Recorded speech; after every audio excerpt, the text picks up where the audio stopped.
high? Yeah, I just kind of forgot about it. We'll do the same pact as we had last time. Although we were all both okay last time, weren't we? Look at us radio reporters getting audio. Right! Yeah, what's the difference between rubbing a tit and rubbing a hat? Yeah. Yeah. I bought a packed lunch because they can always wait for me. Yeah. I'm halfway over, but I was talking about my mum yesterday. They live further around here, so they'll go to school. Well, she was in town yesterday, walking across the main street. Pretty swollen, Mikey Sherman's here.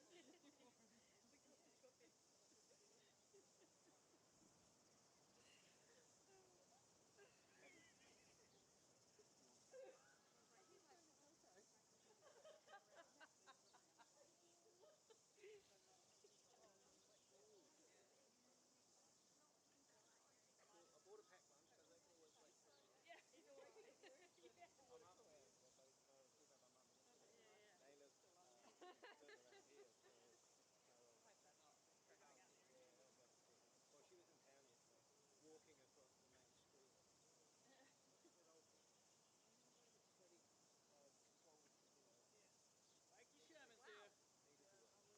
Quite spaced out. Yeah? I don't know. Why is that? We're not even at the Plymouth International. That hasn't started. We're not going to show them Hey, that's funny. Why is that here? because they stole it. That's because Peter Tennant never misses an opportunity. Yeah. Is he running again? He doesn't need to. Oh. What about here? Come close so I come.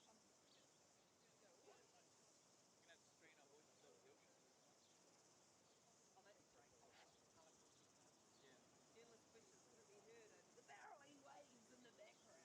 Where's Luke? He needs this information for his next news story, which is the 30. Are they? Venue. What's that? Beautiful day. Yeah, we're just waiting. Are we live on the Coming? It looks like we're coming. Yeah, I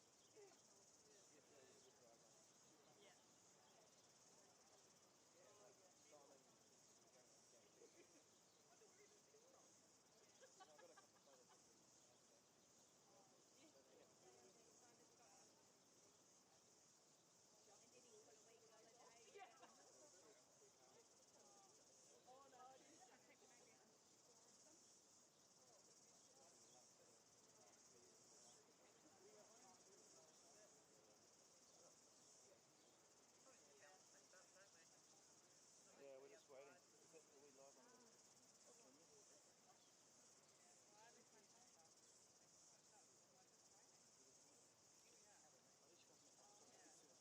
Sarah told me that. Oh, the only thing is, Mikey, you might get a pop-up shop. Okay. Oh yeah,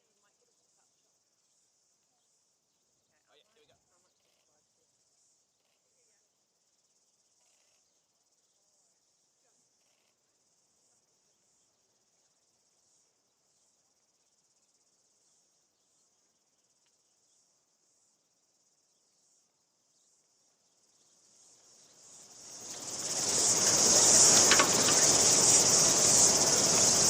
Kia ora koutou katoa. Today I'll be providing an update on the traffic light settings and the work being done to prepare for an outbreak of the Omicron variant of COVID-19 in New Zealand.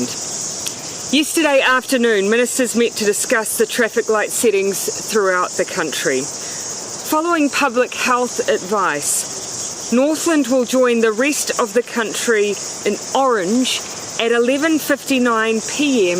tonight. The rest of the country will remain at orange. Vaccination rates have continued to increase in Northland, and they're now at 89% first dose and 86% second. In addition, the easing of the Auckland boundary over summer has not driven an increase in cases in the Northland region. In fact, the changes in boundary have not caused an escalation in cases anywhere in the country. This has been as a result of three things: exceptional vaccination rates, our public health teams continuing to stamp out cases when they find them, and the COVID protection framework working as intended. All have come together to reduce the spread of Delta and leave us in one of the best positions in the world to fight Omicron. That then brings me to the challenge of Omicron. This stage of the pandemic is different to what we have dealt with before. Omicron is more transmissible. That is going to make it harder to keep it out, but it will also make it more challenging to control once it arrives. But just like before, when COVID changes, we change. And we are in a solid position to do that. We have the data and evidence from the experience of other countries to make the best decisions we can based on what we are seeing elsewhere. And what we are seeing is that for most people, Omicron will be a manageable illness, but not for everyone. Some people will need hospital-level care. That's why our strategy continues to be to minimise and protect. That means we won't stop Omicron, but we can try and slow it down so that rather than dealing with a tidal wave of cases, we work hard to keep cases as low as possible so our health system can manage and provide the care that people need. To slow it down, we need to be on guard and ready. And that is why we will remain in orange. We continue to work hard to keep Omicron out of New Zealand, and we've caught a number of cases at the border. We're using our tried and true methods of maintaining high levels of testing, of contact tracing and isolation to prevent it taking hold in the community. But as in the past, we may not know initially when COVID has moved beyond our border into the community. But orange helps provide some protection when it does. And in the early stages, this will be important.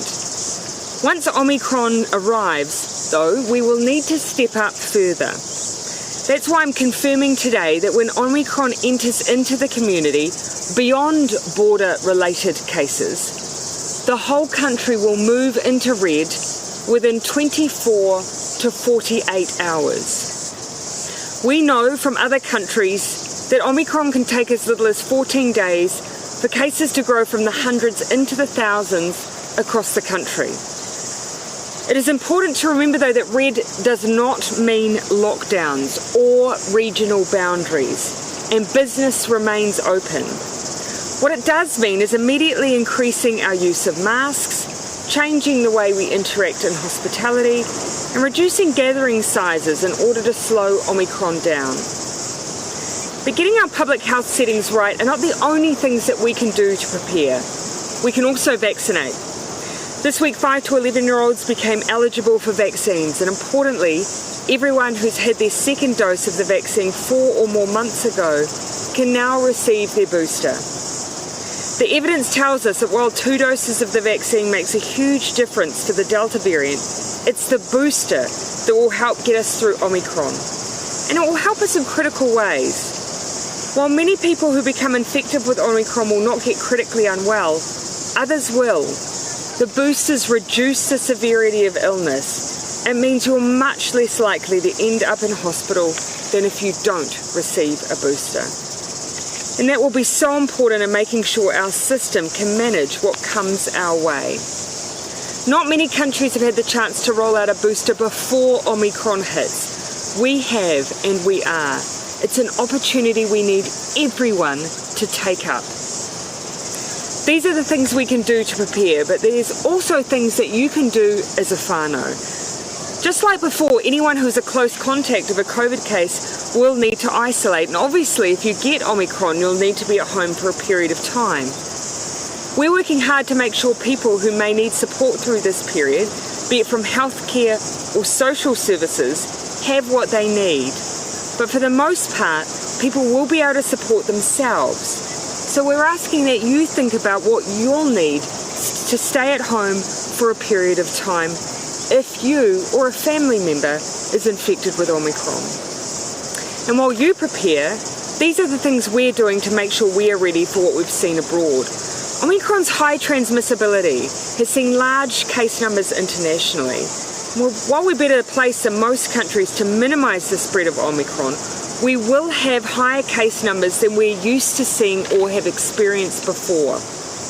That volume of cases, but also the fact it is a less severe illness for most, means we will manage cases differently and focus on reaching those who are the most vulnerable.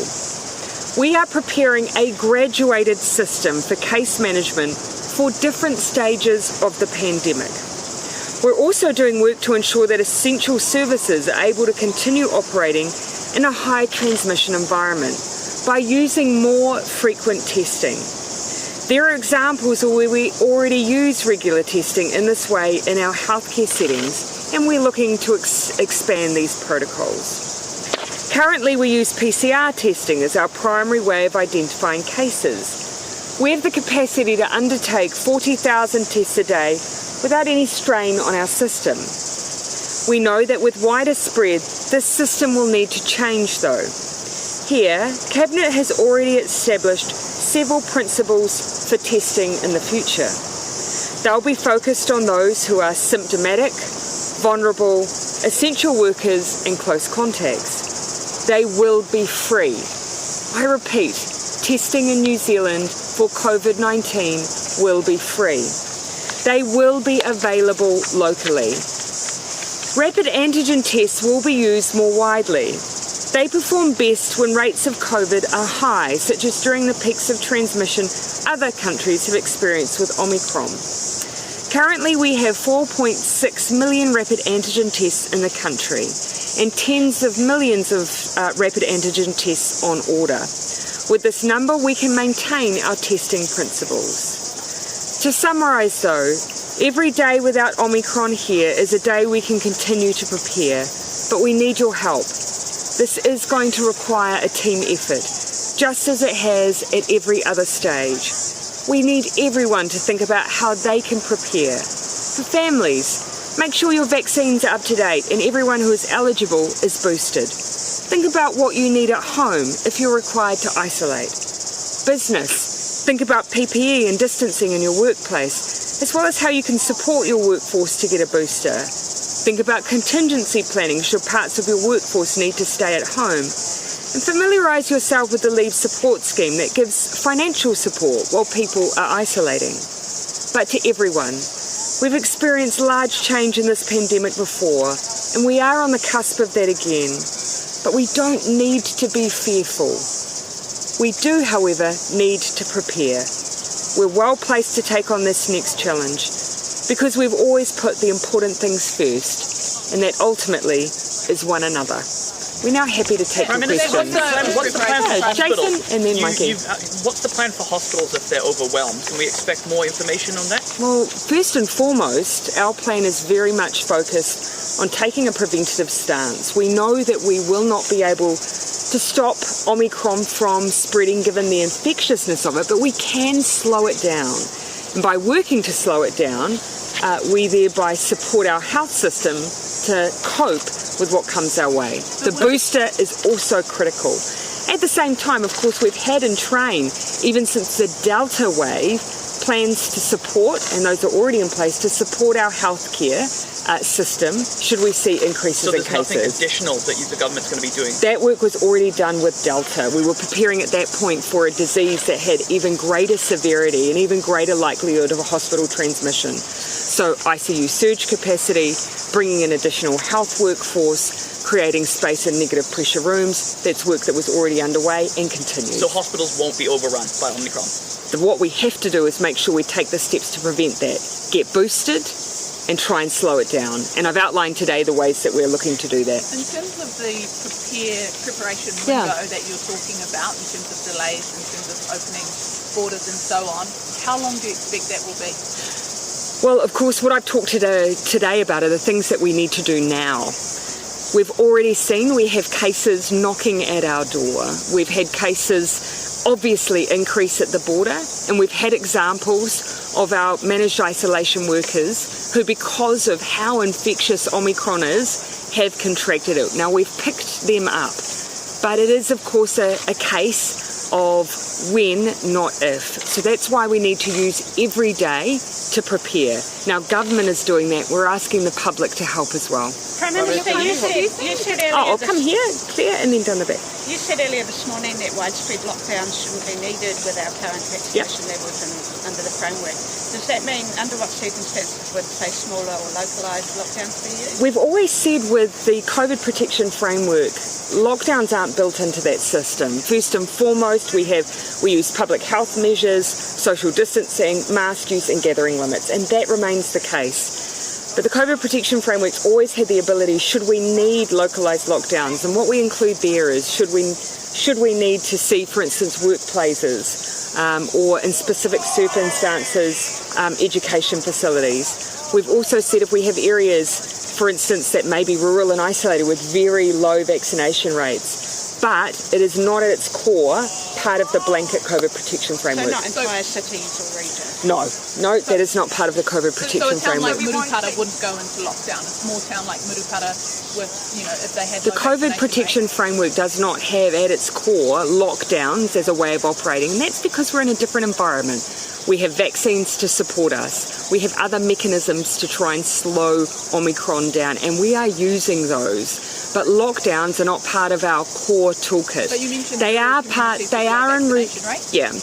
in reserves if our advisors and our experts advise us that in certain areas that they may have a use, but you won't see them used in the way that you saw them used in 2020 and 2021. So not in the same way. So we'll never see the open boundary again?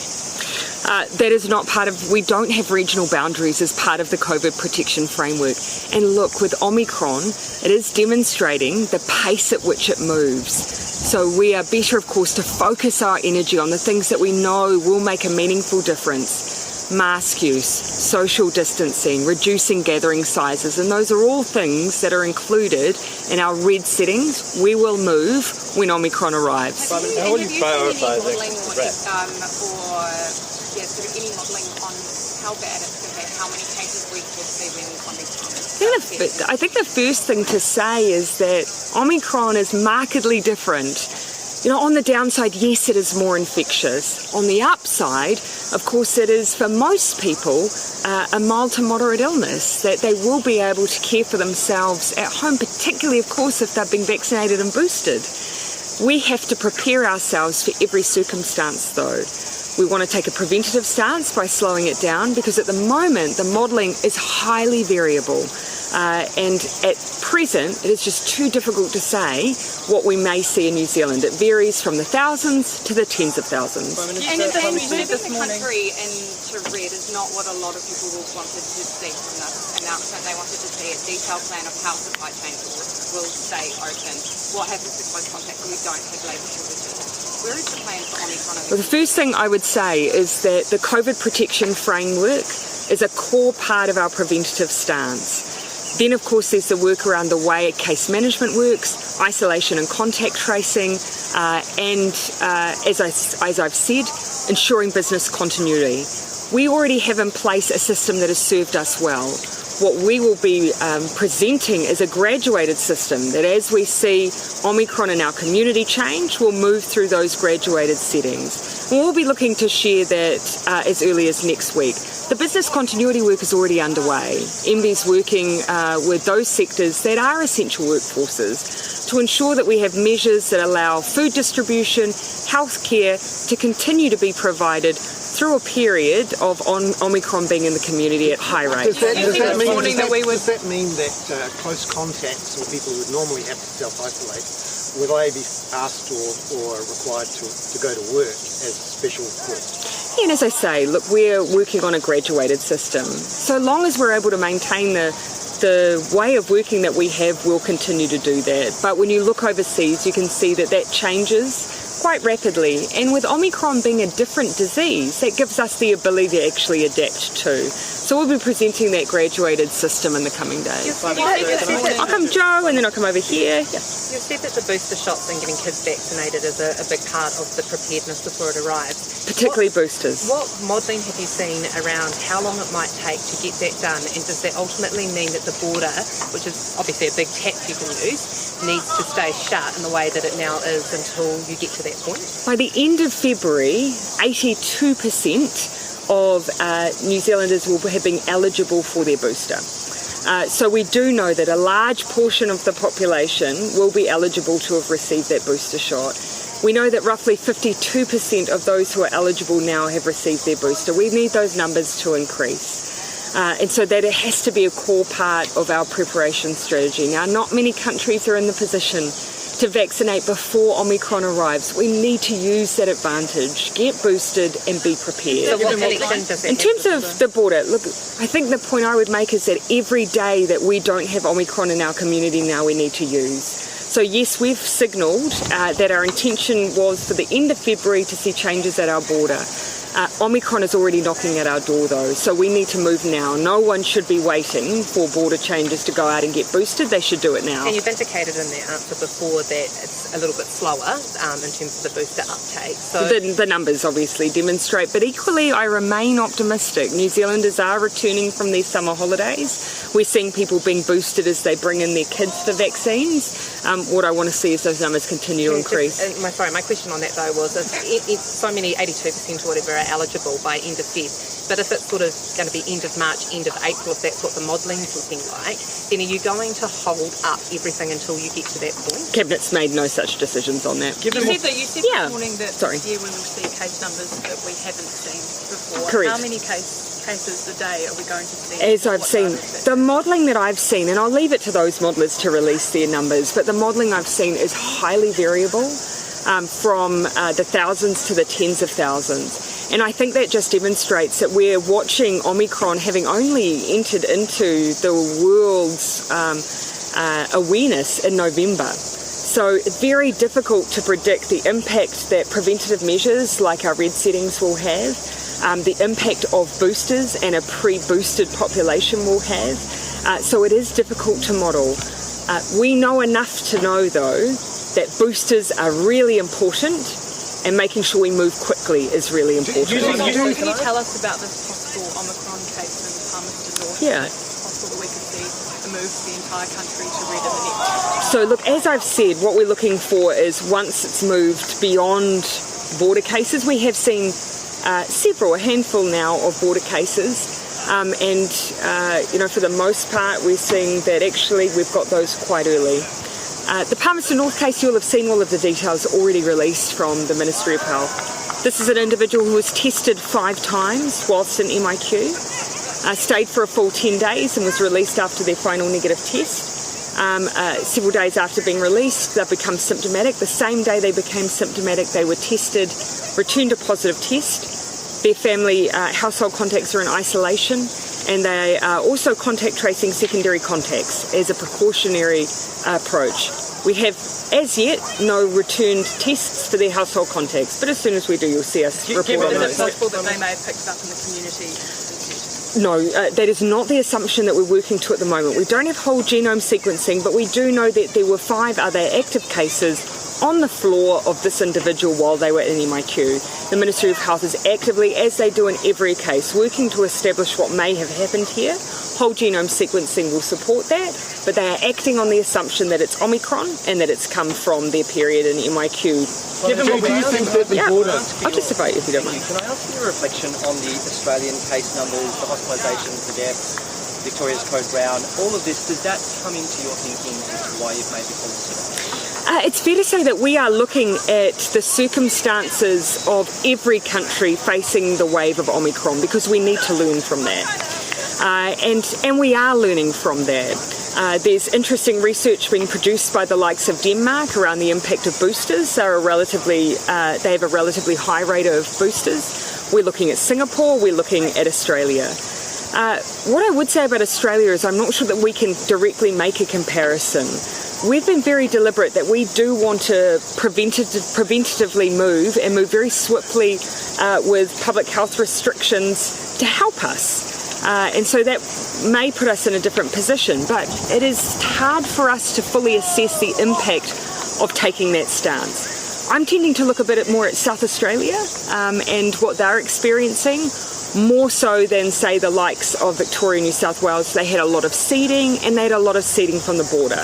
Do you think the arrival of Omicron, is it a fair characterisation to say that's when New Zealand will shift to a mitigation strategy rather than elimination? Or You've heard me say Omicron makes a strategy of elimination nigh on impossible. But that does not mean the challenge of Omicron we can't take on in our own way and in a way that continues to protect people's lives. We have more tools now than we've ever had before, and we are going to use all of them. I think that thing. Though, isn't it? Yeah, so we've expressed it as a minimise and protect. So use the tools we have to minimise the impacts as much as we can and protect our population as much as we can. And so you'll see as we release the details around using the most up-to-date data and analysis of how we're looking to operate, that top of mind will continue to be protecting people's lives. Does that mean that the border is one of those tools and that you couldn't really open the border until the Omicron wave had gone? No, look, as I've said, we have made no decisions to change the border, so I'm not going to speak to a hypothetical there. But you can see the difference that the border has made to date, which has allowed us this time to prepare. But what we are all very realistic about is that it is giving us time. It is not indefinite. It is knocking on our door. We need to use the time wisely, and we all need to use that time. Given what you said about elimination being nigh on impossible, given what we've seen in other countries with this variant, have you got a time limit, as in what the maximum amount of time you're willing to let the country stay at red for before you just say we have to move it down? Yeah, so that is a good question. We have had conversations around that. So we'll be moving it into it quickly because Omicron will move so quickly. I think if you waited for your health system to be pressured, then that's too late. You need to get in beforehand. And I think people appreciate that. And we've seen that from the rapid transmission, a 14 to 19 day window before people are seeing the full brunt of Omicron overseas. In terms of moving out, we would then use the measures that we already have in the framework. So assessing the impact, whether or not our hospital system is coping well, our services are coping well, that we're able to provide the healthcare we need. That will be the assessment for moving out of those settings. And could New Zealand ever see a situation where any region is in the green level while Omicron's still in the community? Look, initially, of course, because of the high movement of New Zealanders and the high transmissibility of Omicron, it makes sense for us to take an all-of-New Zealand approach. What we'll need to assess is what then the exit looks like. And then I'll come to you, Jo. End of February, just to clarify, end of February, is that when we're expecting restrictions to ease that border? No, so just all I'm saying here is that the status quo decisions that have already been made, Cabinet has not made any decisions to overturn what has already been said there. So it's just the status quo at the moment. We've had no discussions around changing. So that was We've had no decisions around changing. That was the end of Feb sitting, and in your comments before you said there'd been no changes at the border. I'm just interested in whether you think that... What I'm referring to obviously is we haven't in Cabinet made changes from what we said last year. But in terms of the public, do you think that those who had hoped to come home and have MIQ ballots available for that March-April period would see it that way? Because there's no way home for some people at the moment. What was announced by Minister yesterday was not that people are unable to return. Of course, we have people continuing to return, but whether or not there's additional vouchers being released. We know people are in for 10 days. We have more cases. That, of course, means people are staying longer, and, of course, that puts pressure on the system. I'll let Minister Hipkins speak to that, but I think probably we're just repeating what we said yesterday. It is really important to note that the vouchers we're talking about are for March and for April, not for January and February. So we have put a pause on the release of additional vouchers for March and for April. That's not to say that there won't be vouchers released for March and for April. They're just not being released yet. I guess what I'm saying is that there is, people feel uncertainty naturally in a time like this. And when a ballot that is for a 2-month period of time disappears on them and there's no new information, can you see that people would see it as no way home for them? I think what people want to know is whether, in fact, they will need to go into MIQ when they come home, if they're hoping to come home in March or April. And at this point, we haven't got a very clear answer for that. As we indicated before Christmas, we've been planning towards an end of February start date for home isolation. We haven't made decisions to change that. So at the moment, we want to provide people as much certainty and clarity as we can, but it is still a very uncertain time.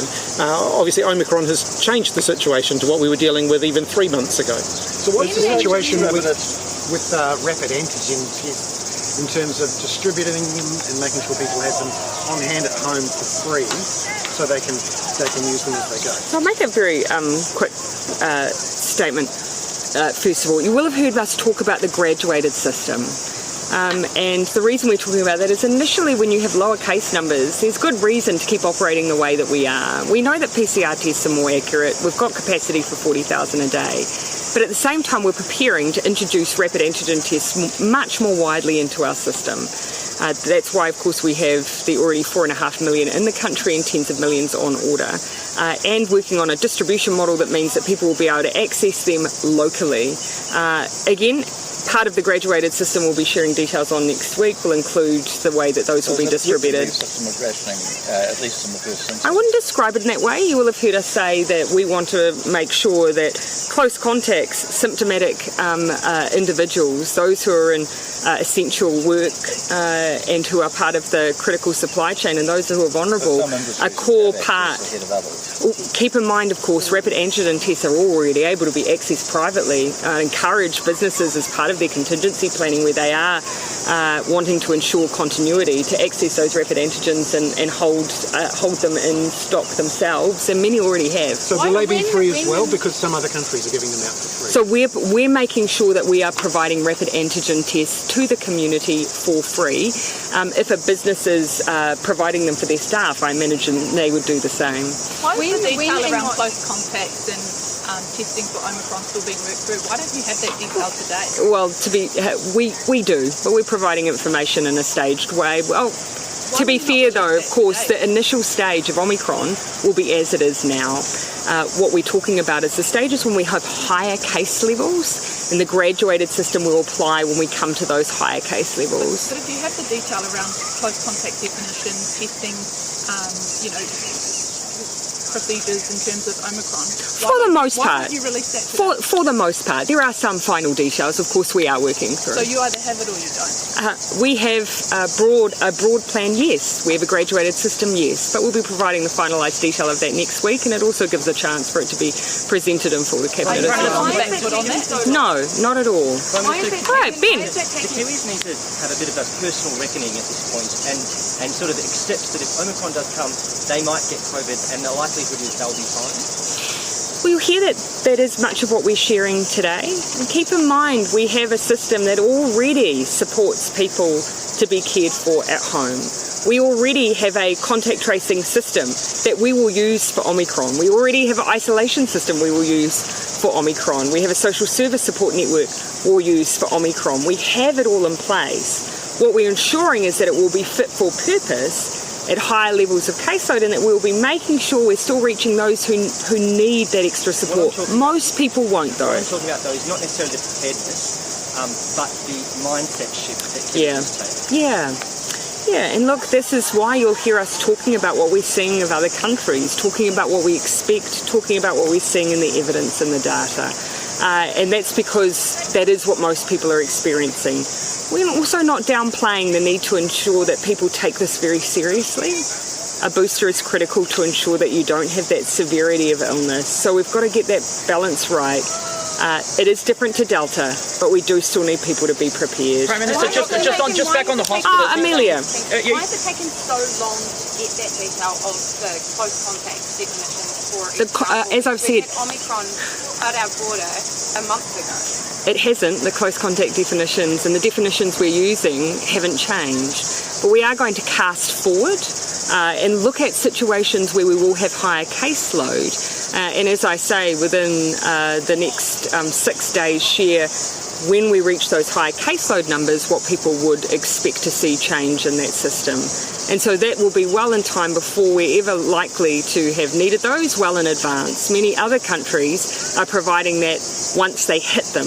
We will be much more in advance of that hitting New Zealand. Prime Minister, just back on the hospitals question, are you comfortable that everything is being done to prepare hospitals for Omicron? I mean, we're hearing stories about overworked staff in hospitals, EDs. Well, given we don't, I mean, you're asking me whether or not we've done the preparedness work, and of course, we have been preparing our health staff for Delta waves and now, of course, Omicron waves. What we're doing is trying to draw on the international experience of our counterparts. We have within the Ministry of Health almost daily contact with counterparts in Australia.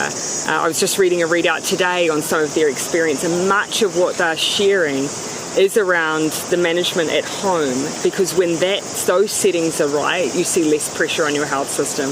But we also are going to do things our way, and that means taking a preventative approach. I'll take last question. A document leaked to Māori television states that Omicron outbreak will swamp the country's health system and elude the precautionary measures which have prevented COVID-19 transmission so far. The preparations for Omicron that you've talked about here, are they enough?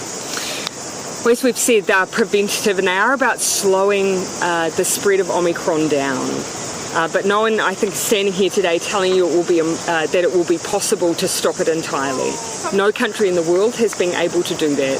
We are asking people to help us by being boosted, by preparing yourself. We, in turn, will make sure that we've got social services ready, we've got healthcare provision ready, and that whatever comes our way, we're on the best possible foot. And already we are better than, far more prepared than many other countries. You talked this morning about the other issues. I did say last, and I am being a little generous over here coming to this morning. You talked this morning about the other issues that the government will look at, climate change over the next year.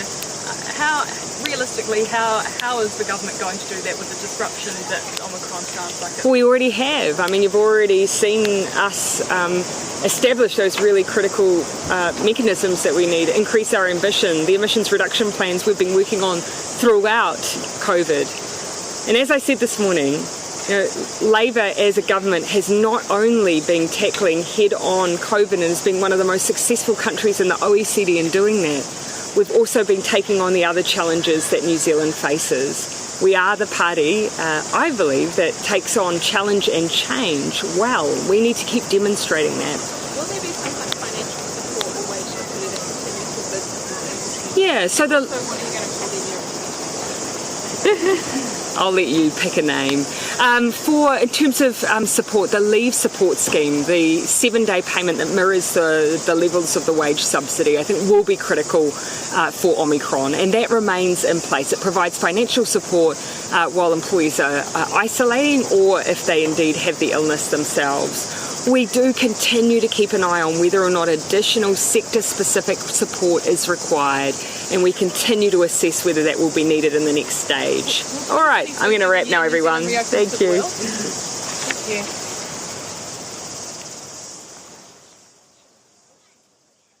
Kia ora team. For those still interested, you will have seen the most recent communications with respect to Tonga.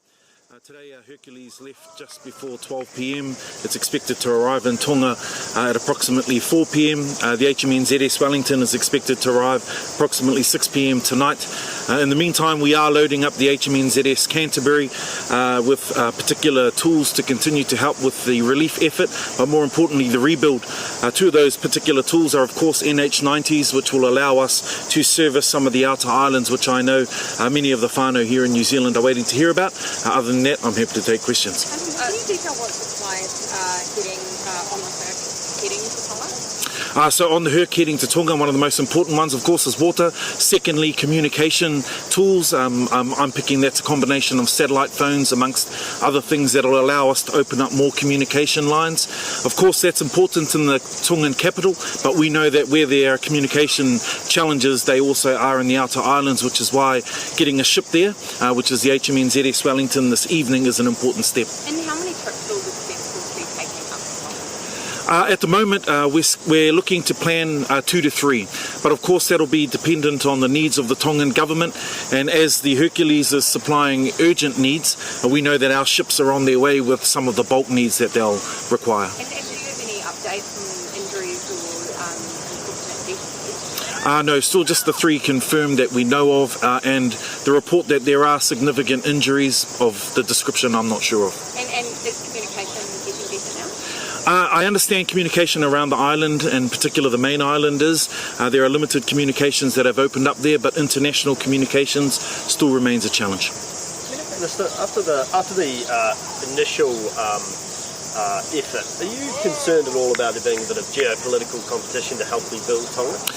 Look, I'm quite clear, as I've discussed this with our partners, that it's going to take an international effort to make sure that Tonga can rebuild with resilience. And we know we've already done operations with Australia to do the surveillance of the area. We know that the Australians are also sending a ship, and we'll continue to work with our partners to make sure we get the support there that they need. An international effort, so would you be comfortable with Tonga, say, taking on more Chinese debt in order to help do it? I mean, kind of what's New Zealand's play in this?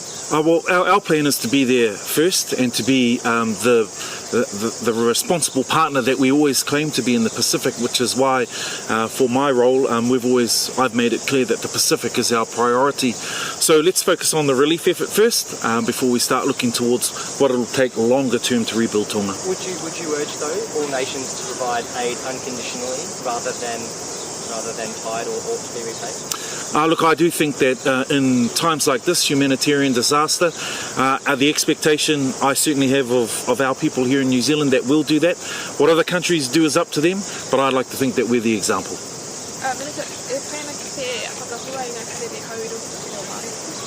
Nō reira i te rānei, I wehe atu tetahi wakarererangi nui, ka tau atu ki roto o Tonga. Tai hoake nei, a te ahi pōnei, ka tai tō tātou kaipuke Wellington ki Tonga. Me te mea nei, ka whakarite hia e mātou i te Canterbury, kia haria i ngā tapu katoa hei awhina atu i a Tonga. Ko ngā kaipuke manu ao me ki, ngā kaipuke whawhai, kei a rātou ngā ingoa Māori, a te kaha me te mana, engari kua kite atu i te whakapapa o te ope kātua. I tēnei wātonu kia haria i ngā mea whawhati tata, e kia nei ko te wai, koina te tino hia a Tonga i tēnei wātonu, me te mea nei kia puare mai ngā waia me ngā huarahi kōrero.